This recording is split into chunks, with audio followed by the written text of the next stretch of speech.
ანუ სამოქალაქო დანიშნულება. ისევ პლატონს არ ტოვებს იდეა, რომ შეიძლება რაღაც სამართლიანობა შეიტანო სოციოპოლიტიკურ სივრცეში. ანუ შენი ფილოსოფიური ჭრეტა, რაღაც რელიგიური, მისტიური ჭრეტა ამ ზეციური იდეების შეიძლება გამოიყენო პოლიტიკურ სივრცეში. მას აქვს რაღაც ჰოლისტური წარმოდგენა თუ რა არის პოლიტიკური სივრცე და პოლიტიკური ცხოვრება. მიაჩნია, რომ შენ იდეების ჭრეტით უნდა აღმოაჩინო ეთიკური კანონები, ეთიკური ნორმები. რა არის ადამიანის მორალური ეთიკური კანონები? აი როგორ ვიცხოვროს ადამიანი?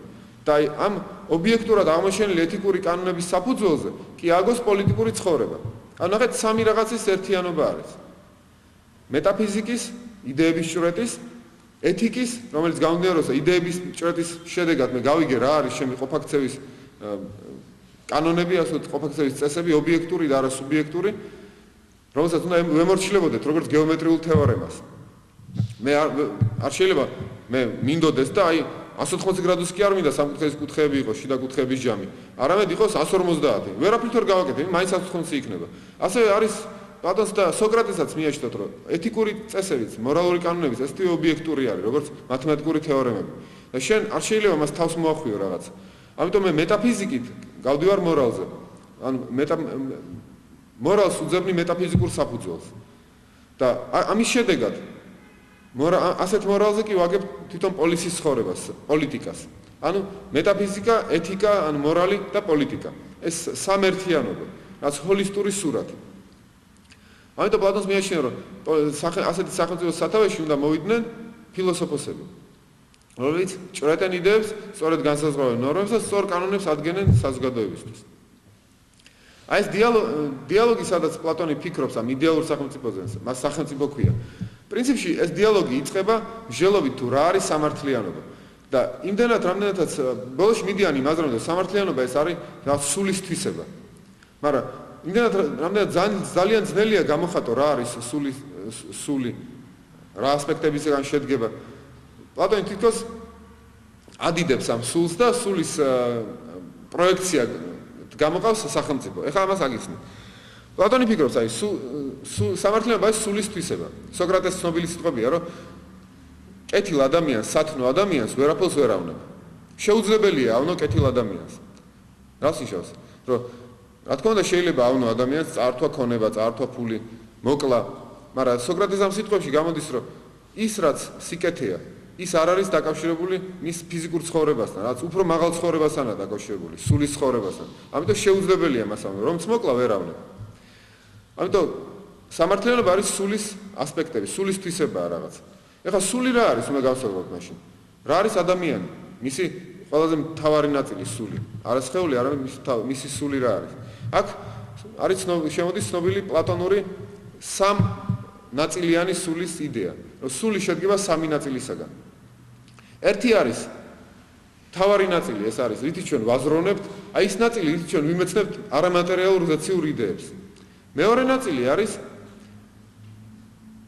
ის ნაწილი, რომელსაც პლატონი უწოდებს თიუმეტიკონ, არის ქართულად ძნელად ითარგმნება ეს, არის შეიძლება თარგმნას სიმხნევე, რაღაცა სიმხნევე, სულიერება, აი რუსული სიტყვა დუხ შეიძლება ასე დაარქვა, შემართება, ჯარისკაცების შემართება, რაღაცა ესეთი ან ბრძოლის ჟინი შეიძლება დაარქვათ, გამარჯვების სურვილი, აი ესაა მეორე ნაწილი. მესამე ნაწილი პლატონის არის მიწიერი სურვილები, საჭვლის სურვილი, სექსუალური იმპულსები და ასე შემდეგ. აი სულს აქვს ეს სამი თვისება. და პლატონის აზრით სამართლიანობა მაშინ დამყარდება სულში, ადამიანში, როდესაც იერარქია სწორ იერარქიაში მოექცევიან ეს სულის სამი ნაწილი. ანუ უნდა მართოს ყველაფერი გონება, იმან რომელიც ჭრეტს აბსოლუტურ ჭეშმარიტებას და ამ მარადიულ იდეებს. მან უნდა მართოს დანარჩენი ორი ნაწილი. როდესაც ეს იერარქია და მაშინ არის სულში სამართლიანობა.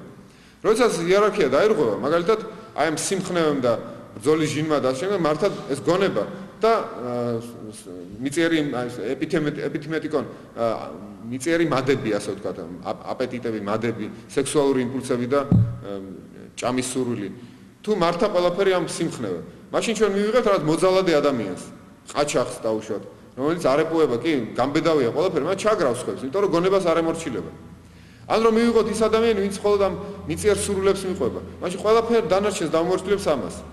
და ადგება გაძარცვავს ბანკს ან რაღაცას გააკეთებს, მოპარავს ვიღაცას, გრთამს აიღებს ასე შემდეგ, იმიტომ რომ პრინციპი არ აქვს. ერთადერთი პრინციპი აქვს ეს მიწიერი სურვილები. მაშინ ეს ადამიანში ირღვევა ეს ჰარმონია, ირღვევა იერარქია. ანუ სამართლიანობა პლატონის არის სწორ იერარქიაში ამ სულის ნაწილებს შორის. და უკეთესად რომ გავიაზროთ ეს იერარქია, აი პლატონს მას შემოყავს ეს სახელმწიფო იდეალური სახელმწიფოს ხატი.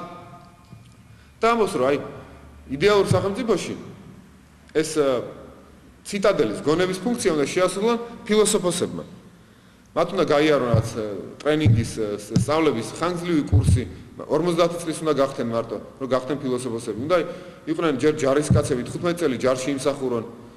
შემდეგ ბავშვობაშივე გამოავლინონ გამჭრიახობა, აზროვნების უნარი და ასეთებს სპეციალურად შეარჩევენ, რომ ისინი გახდნენ მერე მმართველები.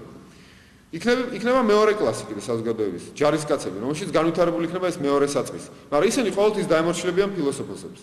და იქნება კიდე მესამე კლასი, წარმოებელთა კლასი, რომელიც ერთადერთი კლასი იქნება, რომელსაც იქნება კერძო საკუთრების ქონის უფლება. არც ფილოსოფოსებს, არც ჯარისკაცებს კერძო საკუთრების ქონების უფლება არ ექნება. ისინი იმდენად იქნებიან ზნეობრივად განვითარებულები, რომ მათი მთავარი ჯილდო იქნება ერის სახელმწიფოს სამსახური. ანუ მათ არ ჭირდებათ სხვა რამე ხელფასი, მატერიალური მოგება, არამედ მათი ოქრო, უხილავი ოქრო უდევთ თავის გულში, ეს უხილავი ოქრო არის სიყვარულით ემსახურონ თავის სახელმწიფოს. როგორც ფილოსოფოსები, ისე ჯარისკაცები. ეხლა ფილოსოფოსებს შორის იქნება ბრძოლა ძალაუფლებისთვის. უკუბრძოლა ძალაუფლებისთვის. ან დააკვირდით, ჩვენს დროში და ამბიციური პრეზიდენტები შეიძლება ერთმანეთს ეკიშებებოდნენ, აი ვინ გავხდები პრეზიდენტი? მე მინდა გავხდე პრეზიდენტი, არა მე მინდა გავხდე პრეზიდენტი და არის ერთი ამბავი. დებატები და პლატონის აზრით ფილოსოფოსი კიდე იფიქრებს იმაზე, რომ მე რა თქმა უნდა ხელისუფლების სათავეში მოვიდე. მოდი სხვა ფილოსოფოსი მოვიდეს ვინმე. ამიტომ ისინი იბრძოლებენ, ვინ არ მოვიდეს ხელისუფლების სათავეში. ზედმეტი ზრუნვა არის. მათთვის უკეთესია უჭირდან ზეციურ იდეებს. დატყვენ ამით და კვლევით იყვნენ დაკავებულები და არა პოლიტიკური ცხოვრებით. ამ მარადიული შემეცნებით სამყაროს. მაგრამ ამიტომ ერთმანეთში იბრძოლებენ, ვინ არ მოვიდეს ხელისუფლების სათავეში. მათი დებატები რო გაიმართოს, ასეთი დებატები იქნებოდა. აი ეს ავირჩიოთ ეს ფილოსოფოსი პრეზიდენტად თუ მმართველად. როგორი ჭკვიანია, როგორი განათლებულია, როგორი ყურადღებიანია და ასე შემდეგ. ის თქო და არა, ეს მე კი არა, ეს ავირჩიოთ და ასე შემდეგ. ანუ თავის სატკივება არავის არ მოუნდება. მაგრამ საბოლოო ჯამში მაინც შეთანხმება, რომ ერთ-ერთი ფილოსოფოსი მაინც გახდეს ხელისუფლების სათავეში, ერთ-ერთი მაინც მოვიდეს. შიშის გამო ამბობს პლატონი. რატო შიშის გამო? რა შიშია ეს? ის შიში რომ ვინმე არაფილოსოფოსი არ მოვიდეს ხელისუფლების სათავეში და თავისი ამბიციები, მატერიალური ინტერესები არ მოახვიოს თავს საზოგადოებას. ანუ საზოგადოება იმსახუროს და არა თვითონ ემსახუროს საზოგადოებას. ანუ გამოდის რომ მსახურების იდეაა მაღალ შრეებში, ისინი არიან თავშეწირულები თავის საზოგადოებისთვის, მათ აქვს უხილავი ოქრო, სიყვარული თავისი ხალხის და ქვემოთა შრეს, რომელიც არა ისეთი განვითარებული, ხოლოდ მათ აქვს კერძო საკუთრების უფლება. ამ ზედა შრეს ოჯახებიც კი არ აყავთ. ანუ ერთგვარი ანგელოზები ვითარიან თავის საზოგადოებისათვის. ესა პლატონის უტოპიური სახელმწიფო. რა თქმა უნდა ის განუხორციელებადია. პლატონს ეკითხებიან, სადაა შენი სახელმწიფო? აი შენი სახელმწიფო ჩემ გონებაში. მე ვხატავ იდეალურ სურათს. კი შეიძლება პლატონი ისეთი გულუბრყვილო არ იყო, რომ ეთქვა, რომ ხვალ ეს განხორციელდება ათენში. და ის უნდა გავაკეთო და იარაღის ძალით უნდა ეს უტოპია დავამკვიდრო. მაგრამ პლატონი ამბობს, რომ ჩვენ უნდა აღმოვაჩინოთ იდეალი მაინც. მიუხედავად იმისა, ის განხორციელებადია თუ არ არის განხორციელებადი, იდეალი უნდა აღმოვაჩინოთ. და სწორება უნდა გქონდეს იდეალზე. ჩვენ შეიძლება რაღაცა შევცვალოთ, მაგრამ ყოველთვის ეს იდეალზე უნდა იყოს სწორება. შეიძლება ვთქვათ, რომ აი ვერ ვახცევთ ამას, ვერ ვაკეთებთ ახლა, მაგრამ ის არ უნდა წაიშალოს, ის რაცაა იდეალი. ამიტომ პლატონი ცდილობს გამოიძიოს, რა უნდა იყოს იდეალური სახელმწიფო, მისი მოდელი, მისი იდეალური ფორმა. და მთელი ეს მისი სახელმწიფოს იდეა არის ამ იდეალზე გაკეთებული, თუმცა ის აღიარებს, რომ ეს არა ასე იოლად განხორციელებადი. ყველაფერი ემორჩილება ადამიანის სრულყოფას სახელმწიფოში. ანუ სახელმწიფო და ადამიანის სულის განვითარება არა ერთმანეთისგან დამოუკიდებლად. ისევ ტელეოლოგიური მიდგომა აქვს პლატონს სახელმწიფოს მიმართ და ადამიანის სულის მიმართ. ადამიანის დანიშნულებაა ჭვრიტოს იდეები, ავიდეს მატერიალურიდან ზემატერიალურამდე, დაამყაროს თავის სულში სამართლიანობა. ესაა მისი ტელეოლოგია. ეს ახალი ტერმინია რა. ტელეოლოგია არის ტელეოლოგია. მათ შორის ადამიანის ცხოვრებასაც. თუ კაკლის კურკის მიზანია, რომ ამოვიდეს კაკლის ხეთ და მოისხას კაკლები, ასევე ადამიანის დანიშნულებაა, რომ მოისხას ასე ვთქვათ სათნოებები, ღირსებები, უჭრიტოს იმ მარადიულ რეალობას, აღმოაჩინოს ჭეშმარიტება. ეძებოს რაღაც ფილოსოფიური მარადიული ჭეშმარიტება. ესაა ადამიანის ტელოსი. და სახელმწიფოს უნდა ეხმარებოდეს ადამიანს აი ამ ტელოსის მიღწევაში.